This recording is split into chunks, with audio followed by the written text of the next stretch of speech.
It can be really frustrating if you go to take a shower and then the water comes out freezing cold, or actually in our case, the water came out scalding hot. And we were able to trace that issue back down to a malfunctioning water heater. And fortunately, about 90% of the time, a malfunctioning water heater is due to either a thermostat or a heating element not working, and both of those are really easy and cheap to replace yourself. So since today we're going to be working with both plumbing and electricity, it's important to take proper precautions both for your personal safety as well as for the safety of your house. And then of course, if you have any questions, please consult a licensed professional. So first things first, if your hot water heater isn't turning on, that could be that you have the electricity just not flowing from your panel all the way to the heater. So double check to make sure that your breaker is turned on and it's fully seated, and that if you have an emergency shutoff switch, that's also fully seated. Now that we've ruled out that it wasn't the breaker, we're going to check your thermostats and your heating elements. So you have a top thermostat and a lower thermostat, and you also have a top element and a lower element. So we're going to check these one at a time using a multimeter. Before we open up the panel on the water heater, it's important to de-energize the device. So I'm going to use this disconnect right next to it. You can also just turn off the breaker.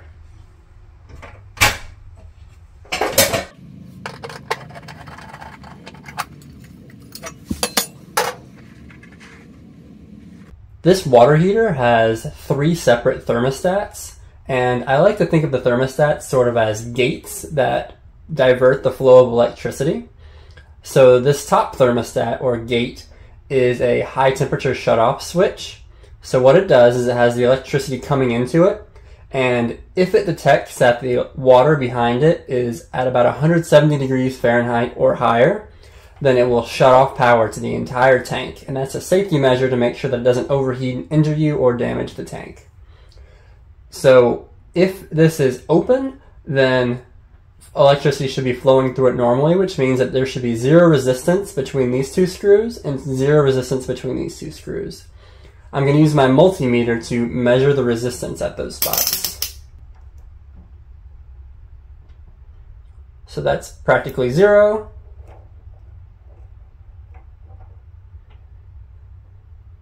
And that's also practically 0. So I know that it's open. If this shutoff switch ever gets turned off, then you can reset it by pressing that button. That could mean that either the shutoff switch itself has gone bad, or it could mean that there's something else down below malfunctioning. Next, we'll investigate the second part of this upper thermostat.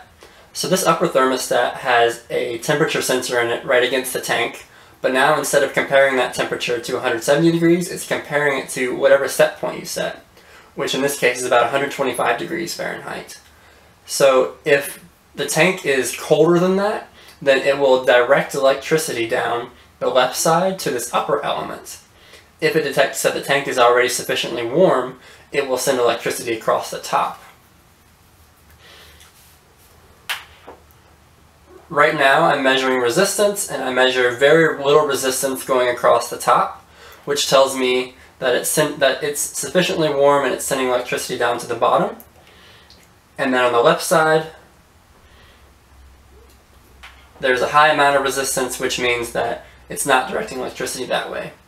This lower thermostat functions very similarly to the one above, in that if it detects that the temperature of the tank is below the set point, then it will connect these 2 screws electrically, and then it will send electricity down to that lower element. So we see that the resistance is very low, which means that it's currently sending electricity down to the lower element. This diagram shows how your thermostat should be functioning if it's working correctly for both a cold tank and a hot tank. If you're getting different results, then that means that your thermostat needs to be replaced. To inspect your heating element, first you're going to want to look around it to see if there's any evidence of corrosion or leakage. That could indicate that it overheated and warped. If it looks fine on the outside, next we're going to want to measure the resistance. My resistance reading is about 12.5. For a 4500 watt element, then you're going to expect results around 12.5. Anywhere in that teen range is normal for an element. If the resistance is either infinite or if it's 0, then that could indicate that the element itself is broken. This damaged element that we just removed is not showing any kind of activity, so the resistance is infinite. Your water heater could be overheating for one of 2 reasons. It could be that one of your thermostats is actually directing electricity to the element even after that set point has been exceeded. It could also be that one of your elements is damaged, because as you remember, only one wire is going through the thermostat. However, the other wire is always connected, and that one wire still has 120 volts relative to ground. So it's possible that your element could be damaged in such a way that it essentially shorts out, and then it has 120 volts to generate that extra heat, and it would continue doing so even after the thermostat is shut off. Replacing the thermostat is pretty straightforward, and they're less than 20 bucks at your local hardware store. So with the power fully shut off, you're going to go ahead and loosen all those screws and pull the wires out. And then near the bottom, you're going to see a flange on both the left and the right side. So pull those flanges out a little bit and then slide the thermostat up. Once you've fully removed it, you can just slide the new one right back in. Make sure that it's fully seated against the back of the tank, and then those flanges are re-engaged. Then of course just reinstall those wires.